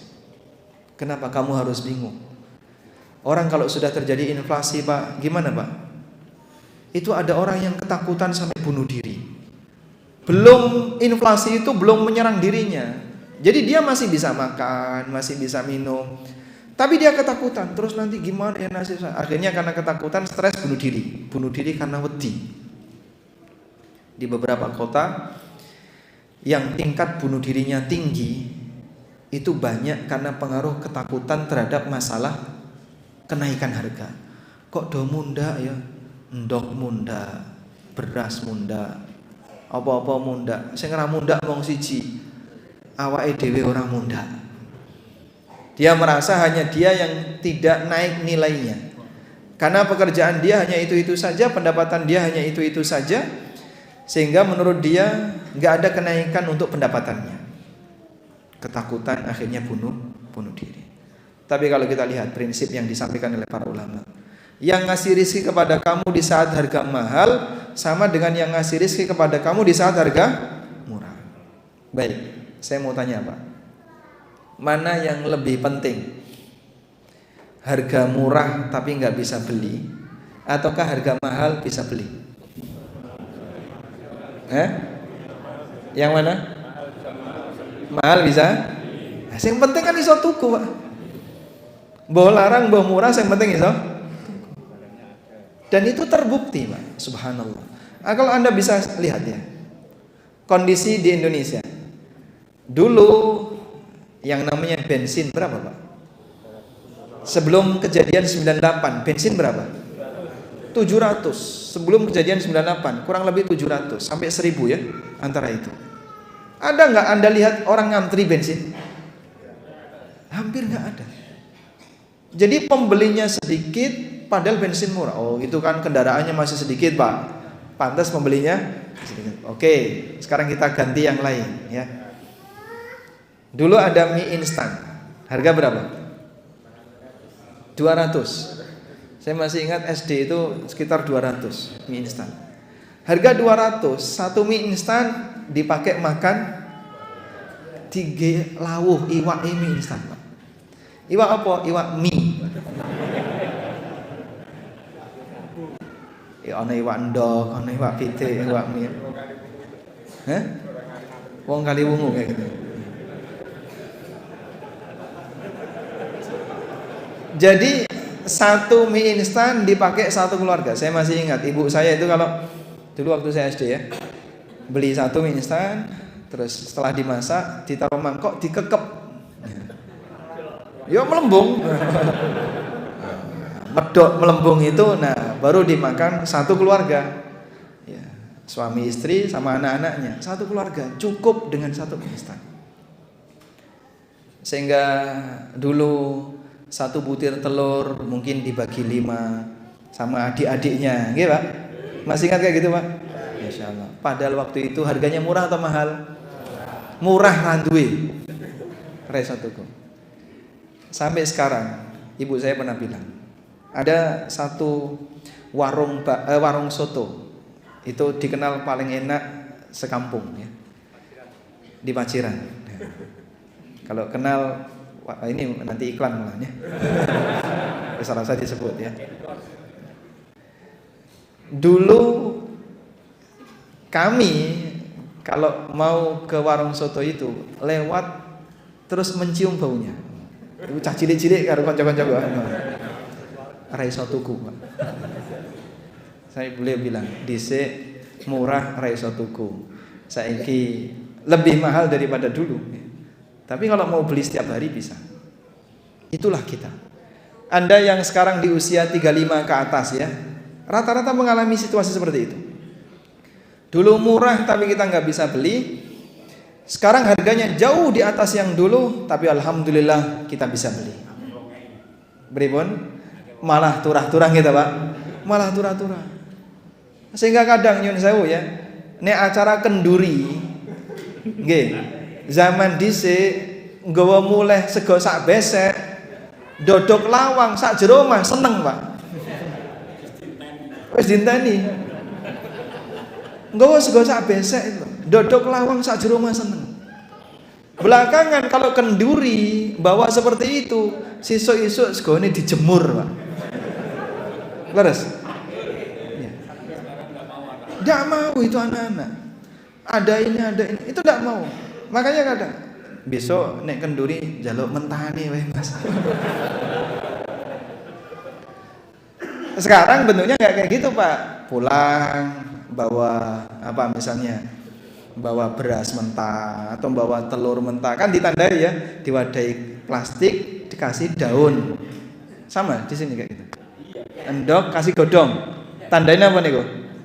Mentah. Biar tidak dibuka, ini mentah. Jadi ngasihnya sampai bahan mentah karena orang sekarang nggak mau dikasih mateng. Sampai turah-turah nasi, turah-turah beras. Itulah kelimpahan rizki yang diberikan oleh Allah Ta'ala. Makanya bukan urusan masalah mahal dan murah, tapi yang lebih penting adalah gimana? Yang lebih penting adalah bisa beli. Karena rizki yang sejati itu bukan duitnya, tapi apa yang melayani hidup kita, berupa makanan yang bisa kita makan. Kalau berupa barang yang bisa kita jangkau, bisa kita beli. Masya Allah. Dan alhamdulillah jamaah yang dimuliakan Allah, kita hidup di zaman dimana semuanya berlimpah. Padahal dulu Nabi SAW itu beliau hidup di zaman ketika bahan makanan nurun. Jadi zaman ini Allah Subhanahu wa ta'ala takdirkan mengalami fluktuasi. Kadang rizki itu melimpah, kadang rizki turun, melimpah lagi, turun lagi. Sekarang melimpah. Dulu pernah turun, Pak. Zaman PKI terus ya, zaman penjajahan sampai PKI itu kan turun ya. Sehingga nek masak beras dicampur apa? Kula mboten menangi nek ngeten iki. Bulgur niku napa, Pak? Beras jagung. Nek beras bulgur ada yang menangi masa ini? Menangi ya? Bulgur ya. Itu dulu. Belakangan walhamdulillah. Sekarang berlimpah aneka rezeki. Makanya jamaah, betul apa yang disampaikan oleh ulama Abu Hazim rahimahullah. Wa ma yaghummuka min dzalik. Innal ladzi yarzuquna fil rukhas huwal ladzi yarzuquna fil ghala. Yang ngasih rezeki kita ketika harga murah sama dengan zat yang ngasih rezeki kita ketika harga mahal. Haji sebelum tahun 2010 harganya kurang lebih 30 juta. Sampai 30 juta itu tahun berapa? 2020 ya. Sekarang berapa? 40-an. Dan dulu ketika haji itu belum pernah antri, 25 juta bayar besok berangkat. Tapi sedikit yang haji. Sedikit yang haji. Satu kampung sing haji siji, sing ngetutno 3 bis. Sak kampung sing haji mung siji, Pak. Iya. Sehingga jarang sekali orang yang bisa haji, padahal masih murah sekali. Jangankan bicara furoda, buka furoda rapayu gak dia. Tapi sekarang Masya Allah, furoda dengan harga 300 juta lebih, 300 juta ini paling murah. Dengan harga 300 juta lebih, antrinya panjang. Tahun berapa itu yang kemarin? Tahun sebelum hari haji tahun ini ya. Itu kan informasinya 7.000 sekian jamaah haji dipulangkan karena nggak dapat visa furoda. Padahal mereka sudah ngantri-ngantri di hotel-hotel di sekitar Jakarta. Siap visanya keluar langsung berangkat. Sampai ada yang sudah booking tiket sekian puluh, bahkan ratusan tiket hangus gara-gara nggak keluar visa. Itu harganya 300-an juta. Ping 7.000 menungso. Berapa itu kira-kira? 300 juta kali 7.000. Banyak. Subhanallah. Allah Subhanahu wa ta'ala memberikan kepada kaum muslimin kelimpahan rizki yang luar biasa, sehingga mereka sampai bisa punya kemampuan yang dulu tidak bisa dicapai oleh orang masa silam. Padahal harganya mahal. Maka yang lebih penting bukan masalah mahal dan murah, tapi yang lebih penting apa, Pak? Tawakal kepada Allah, karena Allah yang ngatur rizki. Sehingga mereka yang bisa jadi dia bisa ketika harga sudah mahal. Wallahu alam. Mungkin itu yang bisa kita sampaikan sebagai pengantar. Semoga yang sedikit ini bermanfaat. Wassallallahu ala nabiyyina Muhammadin wa ala alihi wa sahbihi wasallam.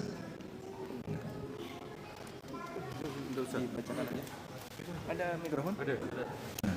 Satu.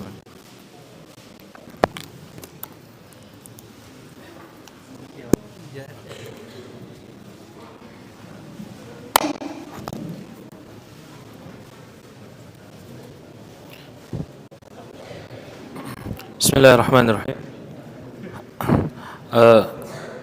Ustaz, mohon pertanyaan. Ustaz, semoga Anda selalu dirahmati Allah Azza wa Jalla. Yang pertama, apakah lisan kita bisa berpengaruh keterlambatan datangnya rezeki kita? Bisa mempengaruhi keterlambatan datangnya rezeki kita? Apakah lisan kita bisa ucapan ya. bisa mempengaruhi keterlambatan datangnya rezeki kita? Apakah lisan kita bisa mempengaruhi keterlambatan rezeki kita? Mungkin yang dimaksud adalah dosa yang diucapkan oleh lisan, atau mungkin doa buruk yang dia ucapkan dalam aktivitas dia sehari-hari. Baik, pertama begini, memang salah satu di antara penyebab Allah mendatangkan hukuman kepada hambanya di dunia adalah dosa. Sehingga dengan dosa itu sang hamba mengalami kesulitan dalam hidup. Cuman kita tidak bisa memastikan dosa yang mana dan bentuk hukumannya apa, karena ini tidak ada yang tahu kecuali Allah Subhanahu wa ta'ala. Sehingga tidak bisa Pak dibuat teori pengakuan dosa. Dosamu apa? Kasar sama istri, oh pantes jadinya penyakitnya jantungan. Akhirnya dia buat teori kayak gitu. Ini apa hubungannya? Kalau kemudian orang berdosa dapat hukuman, itu kita setuju. Tapi pastikan jenis hukumannya, jenis penyakitnya dengan dosa tertentu, Anda tahu dari mana? Karena ini takdir Allah. Dan hamba tidak mengetahui takdir Allah. Allah Subhanahu wa ta'ala berikan panduan kepada kita dalam Al-Quran. Jangan mendahului Allah dan Rasulnya. Ya ayyuhalladzina amanu la tuqaddimu baina yadayillahi wa rasulih. Wahai orang yang beriman, jangan mendahului Allah dan Rasulnya. Wattaqullah, dan bertakwalah kalian kepada Allah. Salah satu di antara makna mendahului Allah dan Rasulnya adalah mengkait-kaitkan. Ini gara-gara ini gara-gara ini, padahal orang itu tidak tahu. Tapi kalau membuat kaidah umum, disebabkan karena dosa yang kalian lakukan, disebabkan karena kesalahan yang kalian lakukan, maka terjadilah seperti ini. Kalau seperti itu betul. Allah Subhanahu wa ta'ala memberikan prinsip ini dalam Al-Quran. Contohnya, misalnya firman Allah Subhanahu wa ta'ala, mimma khati'atihim ughriqu fa udkhilu nar. Disebabkan karena dosa yang mereka lakukan, maka mereka ditenggelamkan dan nanti akan dimasukkan ke dalam neraka. Kemudian Allah juga berfirman, walau yu'akhidullahu an-nasa bima kasabu ma taraka 'ala dhahriha min dabbah. Andaikan setiap dosa yang dilakukan oleh manusia itu dihukum oleh Allah secara langsung, maka tidak ada makhluk yang hidup di muka bumi ini. Karena disebabkan karena dosa itu terjadilah bencana, kekeringan, manusia diazab di muka bumi. Hampir seluruh binatang mati gara-gara dosa manusia. Namun Allah Ta'ala walakin yuakhiruhum ila ajalin musamma. Tapi Allah akhirkan balasan itu sampai batas waktu tertentu, sehingga dosa bisa mendatangkan azab di dunia. Nabi SAW juga pernah mengatakan, laula banu Israila ma khabuza at-ta'am wa ma yakhnas al-lahmu. Andaikan bukan karena maksiat yang dilakukan oleh Bani Israel, maka makanan itu tidak menjadi basi dan daging tidak menjadi rusak. Maka disebabkan karena kesalahan dan maksiat Bani Israel, Allah kasih hukuman. Bentuknya apa? Makanan itu dicabut keberkahannya, sehingga nggak tahan lama. Keberkahan daging itu dicabut sehingga tidak bisa bertahan lama, bisa cepat basi, muncul belatungnya. Dulunya tidak seperti itu. Sebelum ada kesalahan Bani Israel, orang punya makanan itu bertahan dalam waktu lama, berkahnya panjang. Begitu Bani Israel mengalami kesalahan itu, Allah cabut keberkahan itu, sehingga makanan usianya jadi lebih pendek. Kalau orang tidak melakukan perawatan, tidak di kulkas, tidak dipanasi, maka makanan cepat rusak. Baik, sehingga dengan dosa rizki hamba keberkahannya dicabut oleh Allah. Nah, kalau seperti ini betul. Sebagaimana itu bisa terjadi dalam perbuatan manusia secara umum, ini juga bisa terjadi pada perbuatan individu tertentu, sehingga orang mengalami susah hidupnya, bisa jadi karena maksiat yang dulu pernah dia kerjakan. Dan dengan menghadirkan perasaan semacam ini, maka kita tidak akan suudzon kepada Allah. Kok uripku susah kayak gini, kenapa? kembalikan kepada dirimu. Wa ma asabaka min musibatin fabima kasabat aydikum wa ya'fu an katsir. Tidak ada musibah yang menimpa dirimu kecuali disebabkan karena dosa yang kau kerjakan. Wa ya'fu an katsir, dan Allah banyak memaafkan. Masih banyak dosa yang tidak Allah wujudkan sebagai azab. Andaikan semuanya diwujudkan jadi azab, nggak bisa hidup kita ini, Pak. Ya, mungkin itu sebagai jalan tengah berkaitan dengan masalah menghubungkan antara satu perbuatan dengan akibatnya. Wallahu a'lam. Pertanyaan berikutnya, Ustaz, apakah rezeki yang diperoleh dengan cara yang tidak benar atau cara haram akan berdampak pada orang-orang yang ikut menggunakan rezeki tersebut, terutama keturunannya atau keluarganya? Bisa jadi demikian. Jadi ketika dia rizkinya berasal dari sesuatu yang haram, maka Allah wujudkan dalam bentuk anaknya yang susah diatur, atau sering sakit-sakitan, dan seterusnya. Meskipun kita tidak bisa memastikan ini sebabnya yang mana. Dan kaidah umum yang tadi kita sampaikan pada jawaban pertanyaan yang pertama, itu yang menjadi acuan, bahwa maksiat manusia terkadang dihukum oleh Allah dalam bentuk hukuman di dunia sesuai dengan apa yang dia kehendaki.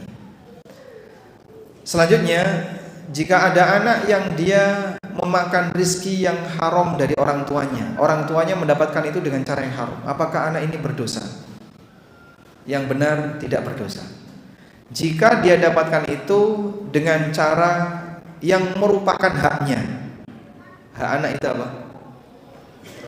Hak anak apa? Dapat nafkah. Sehingga ketika anak ini mendapatkan nafkah dari orang tuanya, maka yang nanggung dosa adalah orang tuanya. Ini sebagaimana fatwa yang disampaikan oleh beberapa ulama seperti Ibnu Utsaimin dan yang lainnya.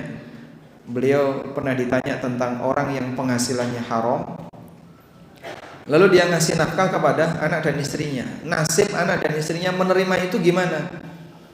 Selama dia dapatkan dengan cara yang merupakan haknya, yaitu nafkah, maka insya Allah dia tidak nanggung dosa di sini, karena dia berhak untuk mendapatkan itu. Wallahu a'lam. Jazakumullah khairan. Kemudian pertanyaan berikutnya, apakah hidayah ilmu juga merupakan rezeki? Apakah Hidayah ilmu juga merupakan rezeki? Apakah hidayah ilmu juga merupakan rizki? Amal soleh disebut bagian dari rizki, dan hidayah ilmu yang merupakan sebab orang bisa beramal soleh berarti turunan dari rizki itu. Sehingga orang dapat ilmu itu juga bagian dari rizki. Maka apakah hidayah ilmu juga termasuk rizki? Jawabannya na'am. Semua kebaikan yang diberikan oleh Allah kepada hambanya masuk dalam kategori rizki. Maka kita boleh berdoa kepada Allah, Allahumma rzuqna amalan salihah. Ya Allah, berikanlah aku rizki berupa amal saleh. Dan ketika kita mendoakan orang yang baru saja punya anak, kalimatnya gimana? Ya. Barakallahu laka fil mauhub wa syakartal wahib. Barakallahu laka fil mauhubi laka wa syakartal wahib wa ruziqta birrah. Semoga Allah memberkahi anakmu yang baru saja dihibahkan kepadamu, wa syakartal wahib, dan semoga engkau bisa bersyukur kepada Zat yang memberi, wa ruziqta birrah, dan semoga engkau diberi rizki kebaktian anak ini kepadamu. Kalimatnya wa ruziqta birrahu.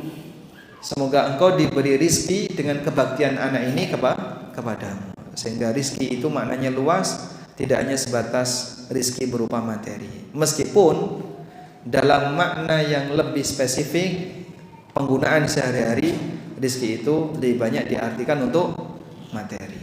Wallahu a'lam. Jazakumullah khairan. Assalamualaikum warahmatullahi wabarakatuh. Assalamualaikum. Barakallahu fiik. Izin bertanya, di dalam surat Az-Zariyat tadi disebutkan bahwa rezeki itu di langit. Namun disebutkan dalam surah As-Saba bahwasanya Allah memberikan rezeki di langit dan bumi, dari langit dan bumi.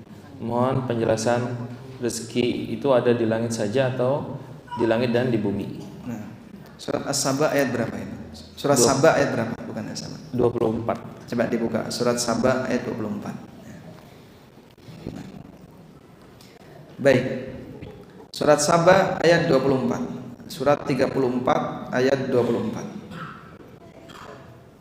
Allah Subhanahu wa taala berfirman, "Qul may yarzuqukum minas sama'i wal ard qulillah wa inna aw iyyakum la'ala hudan aw fi dhalalin mubin." Katakan wahai Muhammad, siapa yang ngasih rezeki kalian dari langit dan dari bumi? Jawabannya Allah. Baik. Rezeki Allah itu di langit atau di bumi, Pak? Di langit dan di bumi. Tapi di Ad-Dzariyat 22 kok nyebut langit saja? Nyebut sebagian, tidak sama dengan menafikan yang lain. Makanya tadi kita bacakan tafsir dari Ibnu Katsir, Allah memberi rizki dari langit, maksudnya apa? Maksudnya apa? Allah turunkan hujan dari awan. Karena makna as-sama di situ adalah awan. Dan hujan itu turun dari atas atau keluar dari bawah? Turun dari atas. Namanya hujan, turun dari atas. Baik, sehingga makna wa fis sama'i rizqukum itu membahas tentang sumber rizki yang Allah simpan di awan berupa air hujan yang Allah turunkan sesuai dengan waktu yang Dia kehendaki di tempat yang Dia kehendaki. Wallahu a'lam. Pertanyaan berikutnya, Ustaz, dalam surat As-Saba ayat 39 disebutkan juga bahwasanya Allah melapangkan, ya besutur rizq dan yaqdir, menyempitkan rezeki bagi siapa yang Allah kehendaki. Mohon ilmunya apa yang dimaksud dilapangkan dan disempitkan, padahal rezeki sudah diatur di Lauhul Mahfuz. Jazakumullah khairan. Barakallahu fikum. Baik. Ini juga ada penjelasannya dalam hadis dari Anas. Allah Ta'ala berfirman, "Qul inna rabbi yabsutur rizqa liman yasha'u wa yaqdir." Qul inna rabbi yabsutur rizqa liman yasha'u min ibadihi wa yaqdirulah. Katakan bahwasanya Rabbku melapangkan rizki kepada para hambanya yang Dia kehendaki, wa yaqdirullah, dan Allah menyemitkan rizki untuk hambanya yang Dia kehendaki. Baik. Datang beberapa sahabat menghadap Nabi sallallahu alaihi wasallam. Mereka mengatakan, "Ya Rasulullah, laqad ghala si'ru fasa'ir lana." Ya Rasulullah, harga-harga barang semuanya naik. Maka tolong tetapkan harga untuk kami. Turunkan harga. Nabi sallallahu alaihi wasallam, beliau punya hak untuk itu karena beliau sebagai pemimpin. Karena ada nabi yang menjadi penguasa dan ada nabi yang bukan penguasa. Sehingga ada nabi yang hidup di zaman kerajaan. Contohnya Musa. Pada waktu beliau diutus oleh Allah lalu mendatangi Fir'aun, beliau bukan penguasa, penguasanya tetap Fir'aun. Dan dulu ada nabi Bani Israel di bawah kerajaan Talut. Talut yang jadi raja, tapi ada nabi. Dan Nabi Muhammad sallallahu alaihi wasallam, beliau jadi nabi dan beliau jadi pemimpin kaum muslimin. Meskipun bukan raja. Makanya tidak ada keturunan beliau yang melanjutkan. Beda dengan Daud, dilanjutkan oleh keturunannya karena statusnya adalah beliau sebagai raja. Nah, Allah Subhanahu wa taala atau Nabi SAW didatangi oleh masyarakat, minta agar harganya diturunkan. Apa kata beliau? Innallaha huwal qabidul basit al-musa'ir. Allah dat yang melapangkan dan menyempitkan rizki hamba, al-musa'ir, dan yang menetapkan harga. Sehingga pada saat mereka meminta agar diturunkan harga, Nabi SAW tidak mau melakukannya. Tapi beliau malah menjelaskan, rizki itu telah ditetapkan oleh Allah, meskipun tidak datar. Dan rizki ditetapkan oleh Allah dalam posisi kadang dilapangkan, kadang disempitkan. Terjadilah fluktuasi, kadang naik, kadang turun. Tapi semuanya tidak keluar dari ketetapan Allah.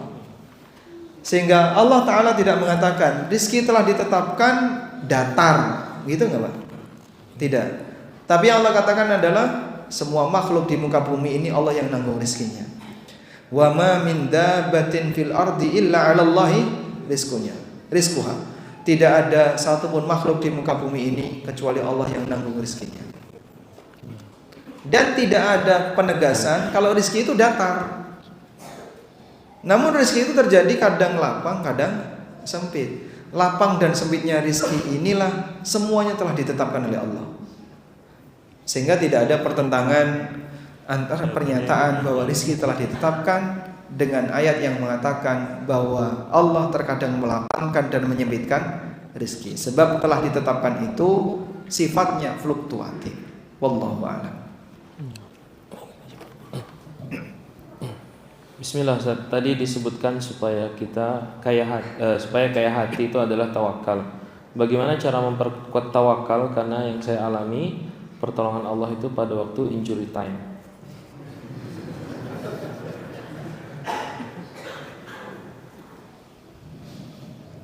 Nah, bagaimana cara memperkuat tawakal? Karena pertolongan Allah datang di detik-detik terakhir. Menjelang mati baru datang pertolongan Allah. Udah itu di ujung ya. Ditolong terus setelah itu mati. Tayyib.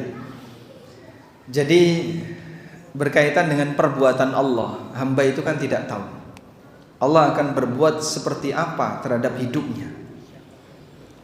Dan kita bertanggung jawab terhadap perbuatan kita, bukan terhadap perbuatan Allah. Allah tegaskan dalam Al-Quran, la yus'alu amma yaf'alu wa hum yus'alun. Allah tidak akan ditanya terhadap apa yang dia lakukan, tapi merekalah yang akan ditanya. Dan terkadang Allah ketika memberikan ujian kepada hamba, itu sampai membuktikan hamba ini betul-betul sabar. Diuji berkali-kali sampai puncaknya, baru Allah datangkan pertolongan untuk menunjukkan itulah nilai kekuatan sabarmu. Bahkan ada yang diuji sampai mati, pertolongan gak turun.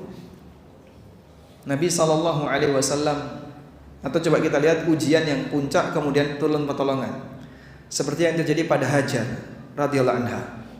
Istrinya siapa Pak? Ibrahim alaihissalam. Pada posisi ketika beliau diungsikan ke kota Mekah bersama putranya yang masih bayi, disusui itu Ismail sampai asinya nggak keluar. Kira-kira Pak, berapa lama wanita nggak makan sampai asi nggak keluar? Nggak ada makan. Itulah ukuran Hajar nggak makan, karena sudah habis bekalnya. Suaminya nggak ada, hanya berdua. Sehingga Ismail nangis itu karena apa? Kelaparan. Hajarnya karena udah nggak makan, asinya nggak keluar. Ya Anda bisa ngukur kira-kira berapa lama wanita nggak makan sampai asi nggak keluar. Karena ketika datang pertama itu Hajar dikasih bekal, ditinggali bekal oleh Ibrahim, kemudian beliau tinggal. Dan saat Ibrahim meninggalkan Hajar kan dikejar sama Hajar. Kau tinggalkan kami di tempat seperti ini. Ibrahim jawab apa?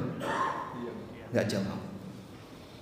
Sampai akhirnya di kali yang ketiga Hajar paham ini perintah Allah. Pertanyaan beliau, Allahu amaraka bihadza. Apakah Allah yang memerintahkan kamu dengan melakukan tindakan ini? Nah, kemudian pergi. Apa ucapan ibunda yang luar biasa tawakalnya? Idzan la yudayyi'un Allah. Kalau memang ini perintah Allah, Allah nggak bakalan menyia-nyiakan kita.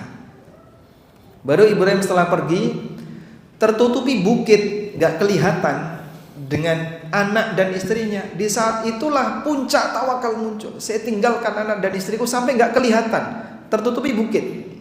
Baru beliau menghadap ke arah kiblat, ke arah Ka'bah, berdoa di situ. Rabbi inni askantu min dzurriyyati biwadin ghairi dzi zar'in inda baitikal muharrami rabbana wa taqabbal du'a. Ya Allah, aku tempatkan anakku dan keturunanku di sebuah lembah. Aku tempatkan keluargaku dan anak turunanku di sebuah lembah tanpa kehidupan. Terimalah doa kami.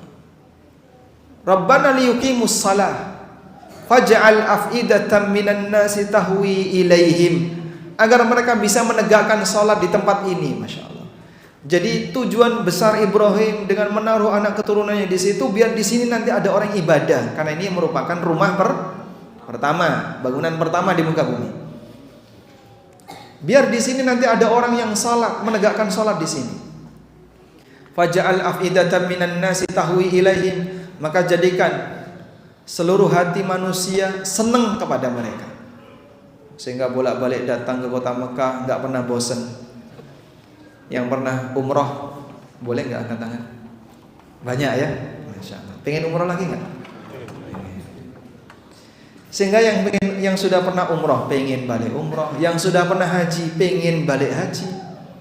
Nggak ada bosannya orang itu mendatangi kota Mekah.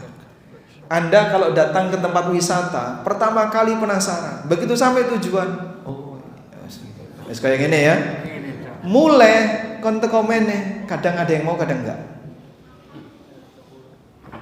Saya pernah datang ke salah satu tempat wisata, bukan di Indonesia ya, yang itu merupakan salah satu 7 keajaiban dunia.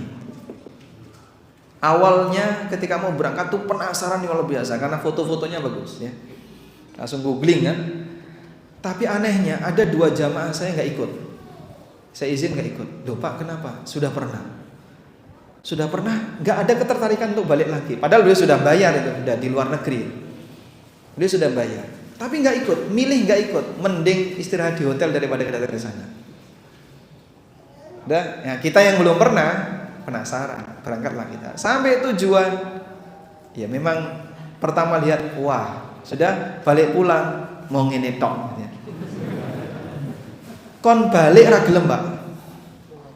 Sehingga yang sudah pernah suruh datang ke sana itu malas. Lihat apa Pak, cuman kayak gitu. Tapi beda dengan Mekah. Berkali-kali orang datang ke sana, tetap senang untuk datang ke sana. Itulah bentuk Allah kabulkan doanya Ibrahim, faj'al af'idatan minan nas tahwi ilaihim. Mungkin teman-teman ada yang datang ke Borobudur pernah? Pernah ya? Pertama kali gimana Pak? Wah, besar heran ya. Kon baleni mana? Biasa, semuanya. Abangnya larang ya. Wis wega. Jadi orang pertama itu penasaran untuk semua 7 keajaiban dunia. Pertama itu penasaran. Setelahnya mungkin untuk kehadiran yang kedua atau ketiga dia sudah nggak selera lagi. Beda dengan kota Mekah, Masya Allah. Baik. Terus Allah Subhanahu wa ta'ala jadikan kota ini menjadi kota yang makmur. Dan itulah contoh tawakalnya siapa? Hajar. Beliau kehabisan seperti itu, cari sumber kehidupan, naik ke Bukit Sofa, tengok kanan kiri nggak ada siapapun, turun lari, naik ke Marwah, tengok kanan kiri nggak ada siapapun, anaknya ditinggal di bawah sendirian. Beliau nyari sumber kehidupan, ada nggak bantuan yang mungkin bisa nolong kita? Tengok kanan kiri, muter-muter berapa kali? Jadi sa'i. Semua manusia yang sa'i, Ibunda Hajar turut dapat pahala, karena beliau yang pertama kali mengawalinya. Sehingga kita niru aktivitas beliau atas perintah dari Allah Subhanahu wa ta'ala, mengabadikan perjuangan wanita yang tawakal. Mungkin tawakal Hajar ditimbang dengan tawakal satu masjid ini, menang Hajar. Padahal di sini banyak laki-lakinya, karena mental kita tidak sekuat mereka. Baik, ada juga orang yang tawakalnya sangat tinggi, tapi sampai mati pertolongan gak datang. Nabi Muhammad SAW didatangi oleh Khabbab ibn al-Arad ketika masih berada di Mekah. Khabbab ini sahabat yang banyak disiksa oleh orang kafir, punggungnya itu sampai banyak keloid bekas cambukan. Orang kalau luka kan bentuk apa? Bekas luka ya. Sampai Umar pernah mengatakan, belum pernah aku melihat manusia yang punggungnya lebih brocel, Karena banyak bekas-bekas luka, keloid lebih buruk daripada punggungnya Khabbab. Banyak sekali luka-lukanya. Beliau datang kepada Nabi SAW. Ala tad'u lana, ala tad'u lana, ala tastansir lana. Ya Rasulullah, kenapa anda tidak segera berdoa kepada Allah biar Allah nolong kita? Segera minta tolong kepada Allah biar Allah segera ngasih bantuan kepada kita. Kemudian Nabi SAW bercerita, dulu ada orang yang dia dikubur sampai dadanya. Fa'utiya bil minsyar, kemudian didatangkan gergaji, terus digergaji kepalanya sampai terbelah. Ada yang disisiri dengan sisir besi sampai mengelupas daging-dagingnya, dan itu tidak membuat mereka meninggalkan agama Allah sampai mati mereka. Walakinnakum tasta'jilun, tapi kalian ingin kesusu, kalian buru-buru. Dalam posisi ketika kaum muslimin mendapatkan siksaan di kota Mekah, seperti itu suasananya, disebut oleh Nabi SAW, pengen segera minta pertolongan, kesusu, buru-buru. Dulu ada kondisi yang lebih parah dibandingkan kalian. Mereka bukannya orang tawakal, betul, tapi kenapa pertolongan Allah nggak turun sampai mereka mati? Ujian disempurnakan dengan cara seperti itu. Maka mungkin saja Bapak misalnya resign dari pekerjaan yang haram. Saya sudah berusaha berkali-kali Pak Ustaz, nggak dapat penghasilan yang layak. Ya kadang saya masih kurang, kadang sehari saya nggak makan untuk dikasihkan ke anak dan istrinya. Bahkan sampai beliau meninggal kondisinya seperti itu. Bisa jadi Allah sempurnakan pahala untuk Anda. Yang kita tidak tahu bagaimana cara Allah Ta'ala dalam menyikapi para hambanya. Wallahu a'lam. Masya Allah. Nah Ustaz, sampai jam berapa kita? Ya sampai jam 11. Mungkin sudah sampai ini berarti ya, sudah. Sesi berikutnya mungkin untuk pembagian hadiah. Sesi berikutnya untuk pembagian hadiah. Giliran jamaah yang ditanya. Masya Allah. Baik. Pertanyaan yang pertama, saya kasih hadiah yang buku ini ya, biar agak tebel ya. Pengantar kaidah fikih kubro dan penerapannya dalam muamalah. Pertanyaannya, sebutkan nasab Umar bin Abdul Aziz. Baik.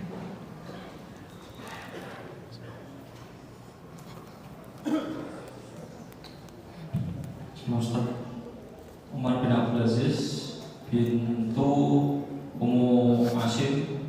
Abdul Aziz bintu Ummu Asim. Umar bin Abdul Aziz bintu Ummu Asim bin Asim bin Umar al-Adil. Salah tuh. Salah ya? Salah. Ummu Asim dengan Abdul Aziz apanya? Berarti Ummu Asim bintu Abdul Aziz.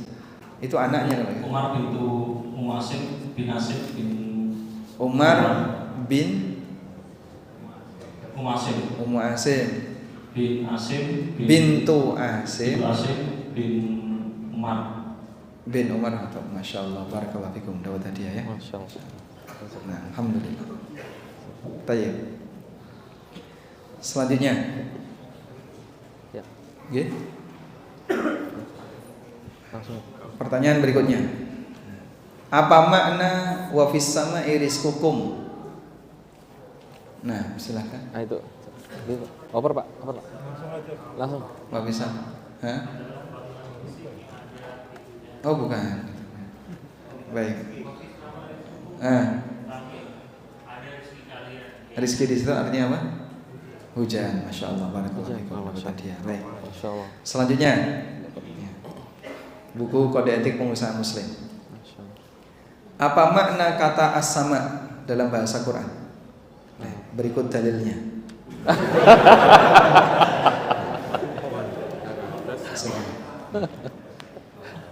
Jawab dulu. Silakan, hadiahnya dikasihkan nggak? Baik, jawabannya apa? Hah? Loh, sudah nerima hadiah kok nggak jawab gimana? Satu, awan ya. Awan. Baik, dua. Bangunan apa, Pak? Bangunan langit, bangunan pintu ya. Langit punya pintu, berarti ada bangunannya. Yang ketiga? Hah? Arah atas. Masya Allah, barakallahu fikum. Dua tadi, alhamdulillah. Baik. Selanjutnya ya. Apa makna wa ma tu'adun?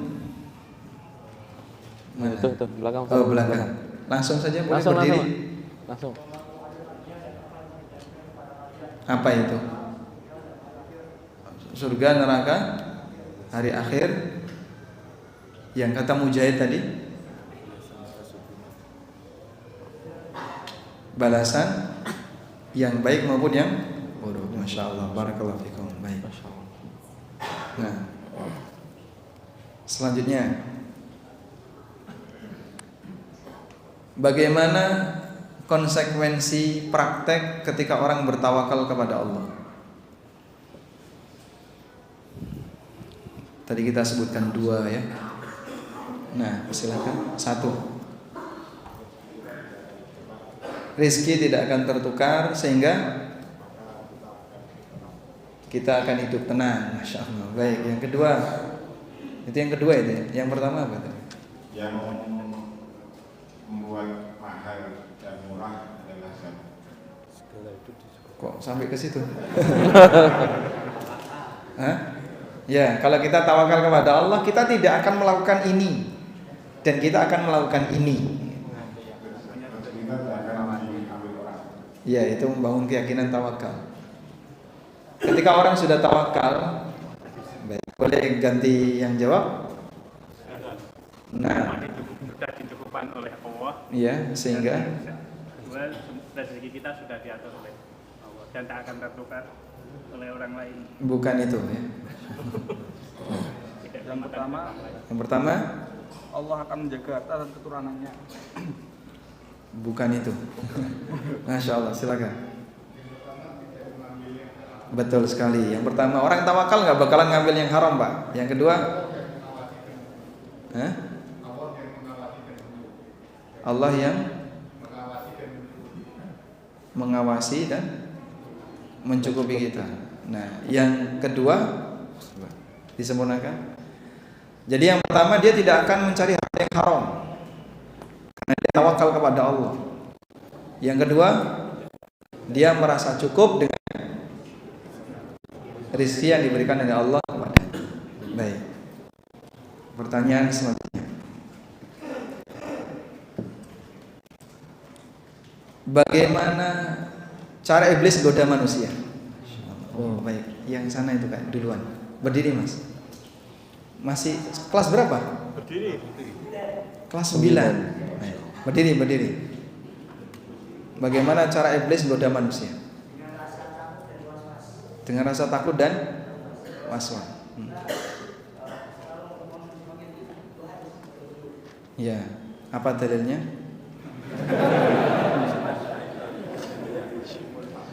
Asy-syaitanu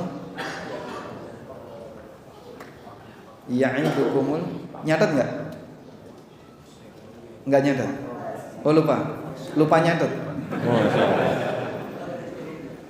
Baik. Asy-syaitanu ya'idukumul faqra wa ya'murukum. Masya Allah. Baik. Kelas berapa tadi?